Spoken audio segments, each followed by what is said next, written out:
Всем привет, меня зовут Роман. Я сегодня расскажу, что делать, если ваш самокат заскрипел. Ну, для начала, почему он вообще скрипит? Все очень просто. Есть пыль на дорогах, собрали, засохло, заскрипело.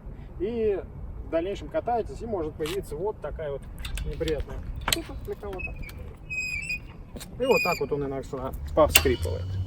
Как это вылечить? Ну, для начала нужно удалить пыль, просто берете, моете самокат. Как моете самокат? Как вам угодно, только без мойки высокого давления. Дальше на ваше усмотрение. А дальше берем обычную силиконовую смазку и все подвижные элементы в шарнирах аккуратненько обрабатываем.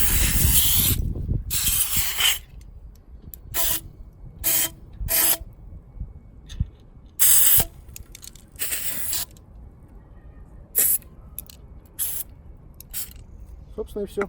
Остается только сделать еще 2-3 тестовых складывания, и скрип исчезает. Вот и все. Всем привет и пока.